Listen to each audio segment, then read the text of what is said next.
will involve the UKIP leader, Mr Nigel Farage, who's, as I understand, Mr Farage, you've got a big speech this morning setting out your party's plans for immigration. What would they be?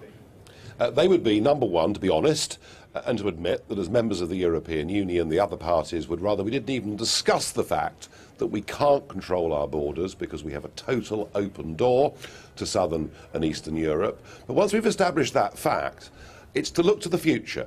You know, immigration has become one of the big negatives in British society and British politics. Over half the population, you know, take a dim view of what has happened as a result of open borders. And what we want to do is to say this: immigration can be a positive. What we need to do is take back control of our borders and then put in place an Australian-style points system so we can control both the quantity and the quality of who comes to this country. Could I ask you, have we not got that already? Obviously it doesn't apply to in a European context, but outside Europe, do we not have a points-based entry system?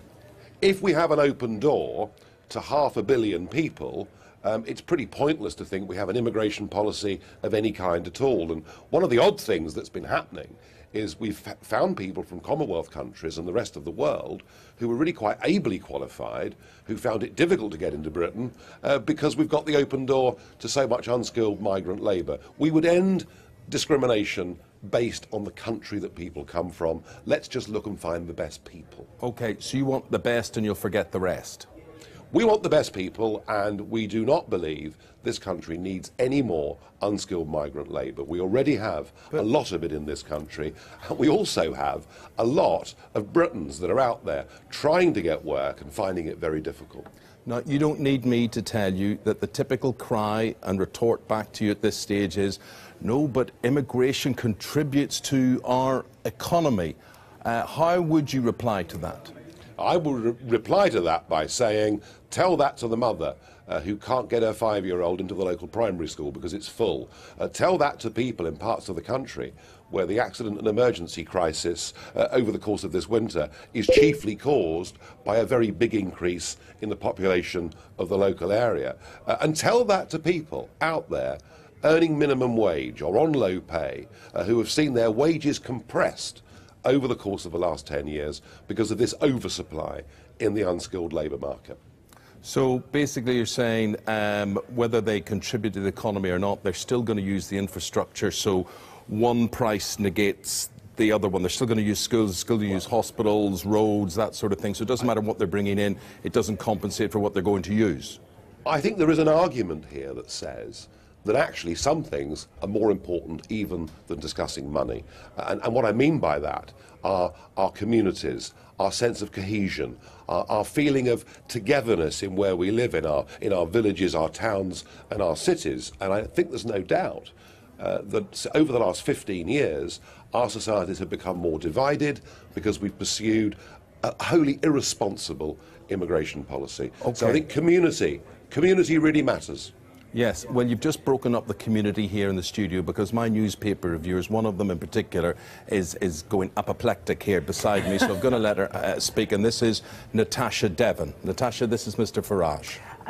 Mr Farage, whenever I hear you speak about immigration, which is a lot because you rarely seem to speak about anything else, you always make this connection between immigration and resources and public services. Now, as Eamon pointed out, whether they're skilled or unskilled, immigrants are bringing in consistently year on year over the past decade more than they take out. So if you genuinely care about resources, that would suggest to me that public money is being misspent, it's not being directed in the right way. Why are you not focusing on how we are spending money rather than scapegoating immigrants constantly?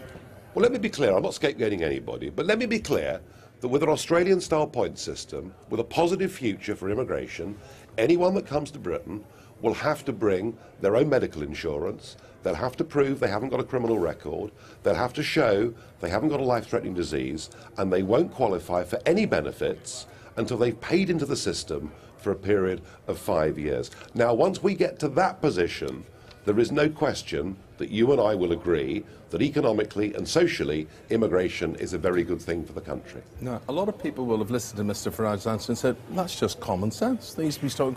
Why does that not appeal to you? It makes me feel uncomfortable because there's a lot of people who feel very strongly about immigration. That's one truth.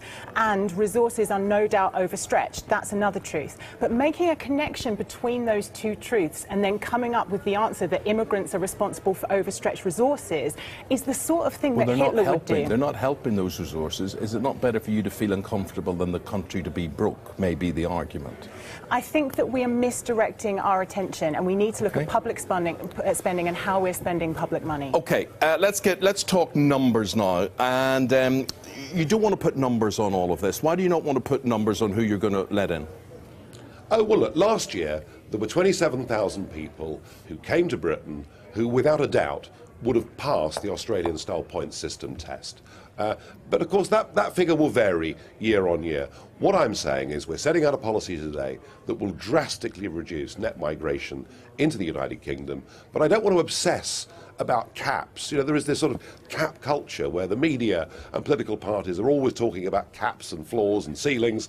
I'm not sure the public want to hear that anymore. What I'm trying to do is to move the immigration debate on to talk about a positive future for immigration in this country, and can I say, a fairer immigration system for people coming from the Commonwealth and other parts of the world.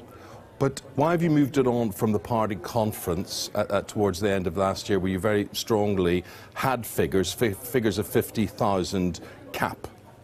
I want to return to normal immigration. And normal immigration from Windrush right up to the turn of the century was somewhere between 20 and 50,000 people a year net coming into the United Kingdom. These policies that we're setting out today will get us back to normal immigration and get us back to having a proper, calm debate. And does Stephen Woolfe, your migration spokesman, does he agree with that? Because obviously the position's changed from the announcement he made at the party conference. It is highly unlikely that a figure as high as 50,000 would even be reached. And as I say, we want the emphasis to be on the positive arguments we're making, not this total obsession with caps, floors and ceilings. And that puts a bit of clear air between you and the Conservatives, doesn't it? Nice dig in the belly to the Tories there with that one. Well, they, of course, did have their target of tens of thousands a year.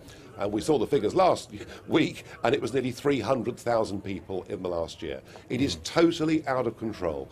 Our population has gone from 55 million 25 years ago to 64 million now. On current rates of immigration, we're headed towards 75 or 80 million people in 15 to 20 years. I don't think that will benefit and bring a better lifestyle to people in this country. OK. Well, it looks as though you're heading towards a seat, according to the pundits and the people that crunch the figures, in South Thanet come the election on May the 8th. And then if whoever is in power, and you're needed for the balance of power, when it comes to negotiations with Mr Miliband or Mr Cameron, will this be a red line for you, this immigration thing?